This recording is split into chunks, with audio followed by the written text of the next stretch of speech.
Simulan natin ang abangan mga kalapatid sa paglapit na itong si Coco na pangmalakas ang kalapati ko. Ayan o, bumabara-bara ako na. So ngayong araw kasi abangan ng mga warriors natin ngayon galing ng Tugigaraw. So ito yung forecast natin for today. Hopefully, makapaglak na maganda yung mga warriors natin sa Tugigaraw mga kalapatid. So ito, nagpawala muna ako ng mga ibon dahil morning exercise nila yan. Si Coco nandun. Tingnan natin kung sabak sa hamon.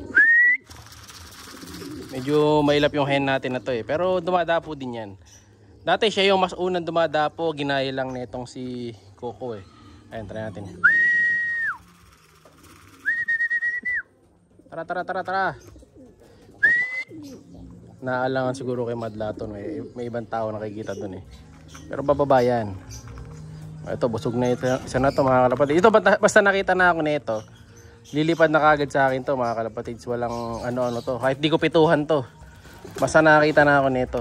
Hindi ko lang alam kung sa ibang tao. Next time tatry natin kung dadapo sila sa iba. Ito medyo nangingilala oh. Pero tatawagin din natin yan. Papasukin ko na sila. Kasi baka anytime soon dumating na yung mga warriors natin. As of now, wala pa nagkakalak. 0 kalaking pa buong club mga kalapatids. Malinis. Ano, bababa ka ba? Hindi kasi pwedeng maiwan to, kailangan sanay din siya na dumadapo sa kamay. Tara.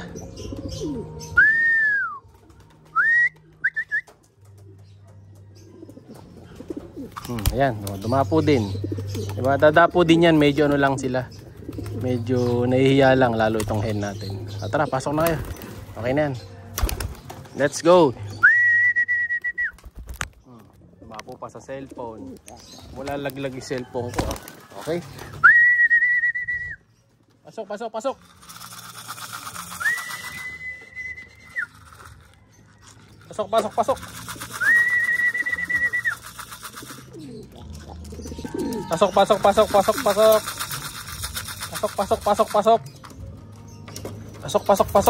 Alright.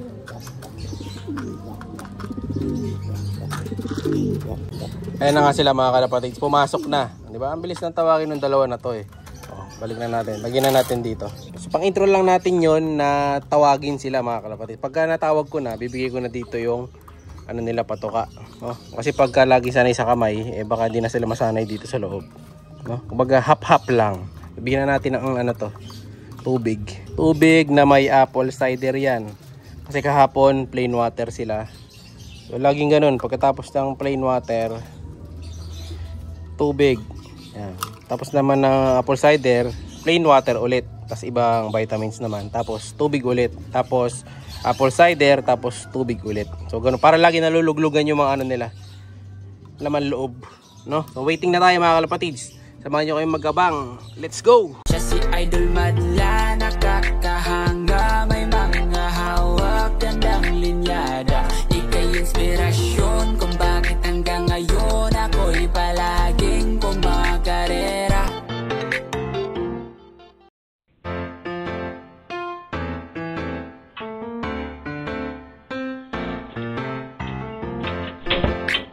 Sa kasamaang palad mga kalapatids, hindi tayo pinalad ngayon sa Tugigaraw Lap mga kalapatids, na Tugi yung ibon natin. So si Pula, wala mga kalapatids, hindi siya nakauwi. No? Tingnan natin kung aabot pa siya ngayong araw ng Sunday mga kalapatids. Check naman natin. Tingnan natin kung aabot pa siya ngayong araw ng Sunday, kung kaya niya pa umuwi. Medyo maganda naman ang panahon. Kaya lang kasi grabe din ang init ngayon mga kalapatids. Sana makauwi pa siya bukas.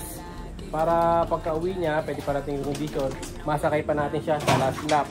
Sa taas naman, nakauwi na rin yung sa taas natin kaso late na. 3:30 na nakauwi mga kalapatid. So cut off tayo. No? So hindi na natin kakalak kasi non-bearing na din. Kaya lang, may napansin kami mga kalapatids kapag uwi ni Chegard. So ito yung arrival niya. Ito yung arrival niya. Parang medyo ano siya, lata-lata. So, papayasin niyo. Ayan. May factor din siguro to. Kaya siya na late. Ayan, tingnan natin. Oh! Saan galing yan? Ako hawak. Ito, ako hawak. Ito si Checkered mga kalapatid. Yung sticker niya ito, nandito pa yung sticker niya. Tumukod na rin eh.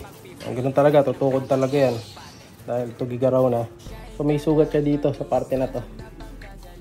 Hindi ko alam kung nasabit o ano. Pero ayan o. Sugat siya.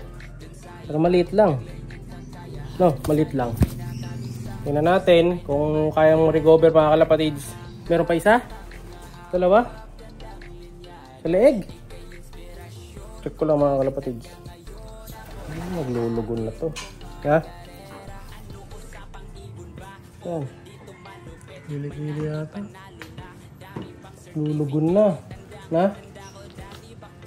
Gili-gili. Tingnan natin. Ito yung gili-gili niya. Saan banda? Ang bila. Check natin mga kalapatids. Ay, oh. Kabilaan mga kalapatids. Ito. Yeah. Medyo malalim. Hindi na masasakay. So, hindi na siya masasakay mga kalapatids. Na-rate ko na eh. Yan. So, may tama siya dito mga kalapatids. Sa side na to, dito, may tama din. So, double tama siya. So, dito, eto, dito sa part na to. Ayan, may sugat. Ayan, kita niya, no? May bahid no ano dito. Kulay-pula. So, left and right. So, maaaring sumalpok. No? Hindi naman palkon. Kasi palkon, madalas pag palkon dito eh. No, lumulusot sa bagwis. Pero ang tama niya sa balikat. Maaaring ano siya, sumayad. So, palugon na din mga kalapatids eh. Ayan o. Sa kabila. Ayan. Nalalaglag yung balahibo niya. Oh, kaya kita nyo rin dito. Ayan. Sa tubo. Ayan.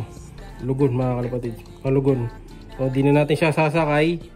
Oh, kawawa naman mga kalapatids eh. Pag sinakay pa natin, baka pag pinilit natin, baka ano pa mangyari dito. Pwede naman ibawi ito sa susunod na lang na mga season. May bago namang lalabas na karera para dun sa ano yata, South. So mag-start na sila ng training.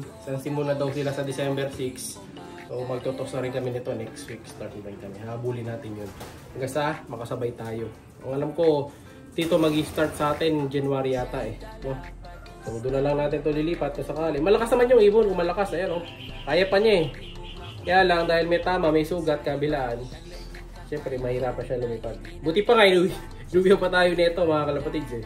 Ganun talaga. Kahit yung pinsan ko na nakapagpaklak ng Santa Ana, wala zero, ano din siya, clacking mga kalapatids. Ayan. Hindi ko sure kung nakauwi ngayong hapon yung sa kanya, pero isa tayo, nakauwi naman. No? Ayan, ganyan talaga mga kalapatids. Olats tayo this season, pero ganun pa man, nandito naman sa atin yung ibon. So, bawi na lang tayo sa South mga kalapatids. Hopefully, maulusot tayo sa South. No? So, yung sticker, tanggalin na rin natin yung sticker. Pero hindi na natin kakalak. Sayang load. Kailangan maigpit na yung sticker. Nakadoble kasi yung sticker dito mga kalapatids. Hindi naman ito matatanggal kung hindi tatanggalin. Ayan. Linis ng sticker. Yeah. Ayan, souvenir na lang niya to. Sticker bali ng ano to mga kalapatids. Sticker ng apari. Pero wala pa siyang stamp. Kasi tugigaraw pa lang eh. Wala pa apari eh. Oh, sayang. Gusto ko pa naman sana magsakay. Kaya lang, kung ganito naman yung ibon, parang hindi na pwede. No? Pero ano sa tingin mo? Ikaw? Hindi na. Kahit si Madlato, mga kalapatids. Alanganin eh. Kasi dalawa sugat eh. So kayo, tingin nyo. Comment kayo mga kalapatids. No? Ganyan talaga. Si Pula, sana makauwi pa. At kung makauwi sana si Pula, wala sana siyang sugat. No? Para maihabol pa natin. No? Maganda naman katawan. Ito, okay yung katawan na ito. Kaya lang, tama talaga mga kalapatids. Yan. Sayang, sayang.